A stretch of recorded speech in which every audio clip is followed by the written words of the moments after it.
Good afternoon. I'm Alan Unell, and this series of videos is Healthcare Advocacy, where we talk about problems in the healthcare system and things we can do to make a better system for all of us.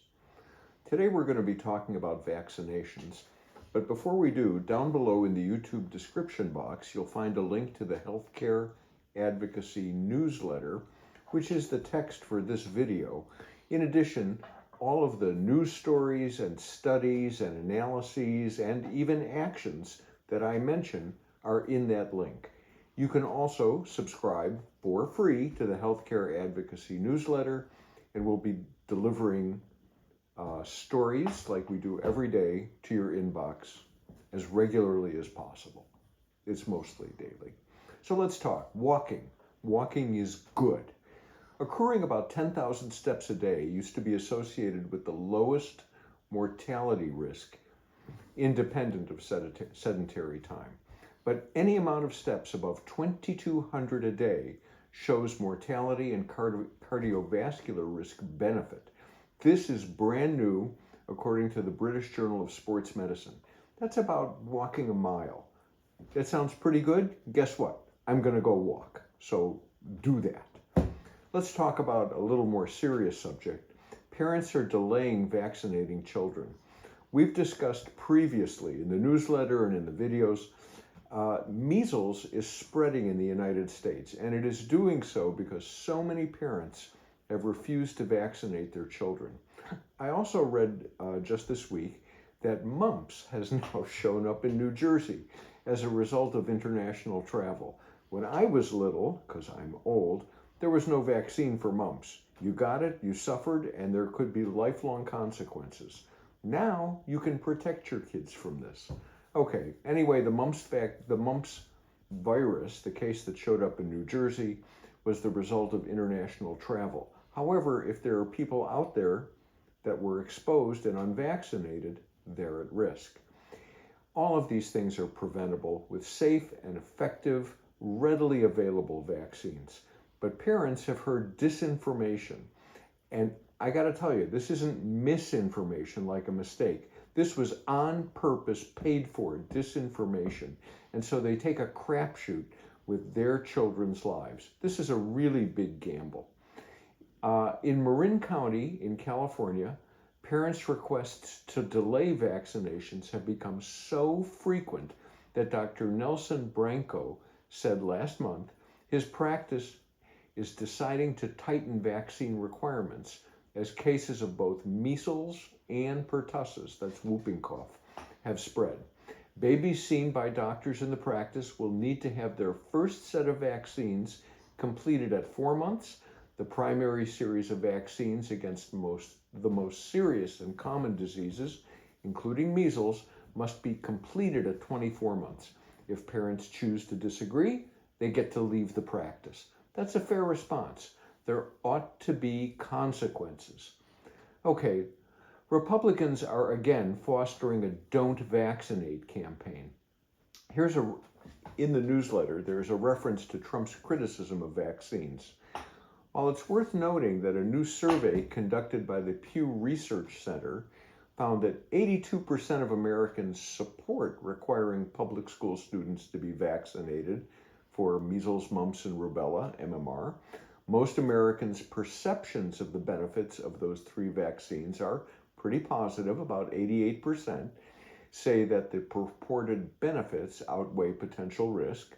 73% of Americans see high preventive health benefits. You see it's tailoring down. And 66% say there's a low risk of side effects. It ought to all be 100%. Okay. Discourse on the vaccination risk goes back to 1998.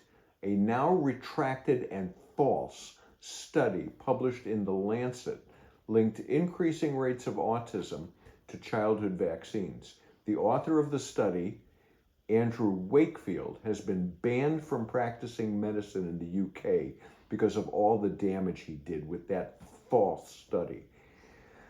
My understanding was that there was money involved as well. It was universally dubbed fraud in the medical community, and he gets to not be a doctor anymore. It seems like the punishment should be more severe. The statistics above sound nice, but herd immunity is required to protect public health.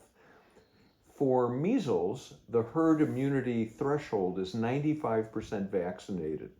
About 93% of kindergartners in the U.S. were vaccinated against measles during the 2021-2022 school year, down from 95% a few years before. And nationwide, we are well below herd immunity for measles, and we can expect measles to spread. Look, I'm presenting this data for two reasons. First, make sure if there are little ones around you, they get vaccinated. Second, it's a window into the spread of disinformation for political gain. The false narrative appeals to fear, and it generates mistrust based on the fear. It is a technique that authoritarians use to claim overreach by the government, and so the government should be replaced. I'll just take a brief aside here and tell you that the injection of fear and I can protect you from fear is a standard technique that authoritarians use. This vaccine one is just one of many. So what's the summary? Get vaccines. You, your kids, your friends. Let's make sure we can all stay as healthy as possible.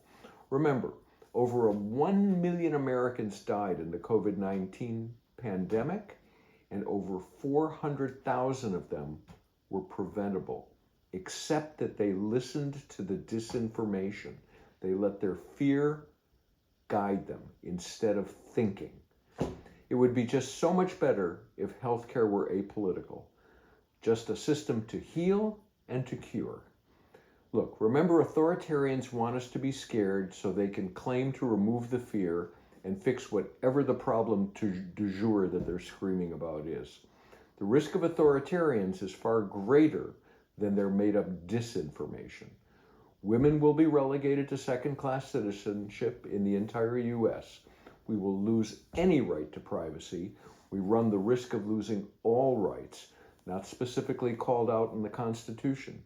That includes things like contraception. That includes having an attorney present during questioning by the police. That Miranda decision is nowhere in the Constitution. It is only a Supreme Court decision. If we have democracy where we all have a voice, then together we can reason and find solutions to problems. If we lose the democracy, there is no reason. I don't have a specific action for you, but think about this stuff and make sure you vote appropriately. Thank you. Down below, you can like, share, and subscribe. You can send me comments through YouTube or at healthcareadvocacy1@gmail.com. I look forward to them. It sometimes takes me a day or two to respond. That's what I've got for you today. Enjoy, and I'll talk to you next time.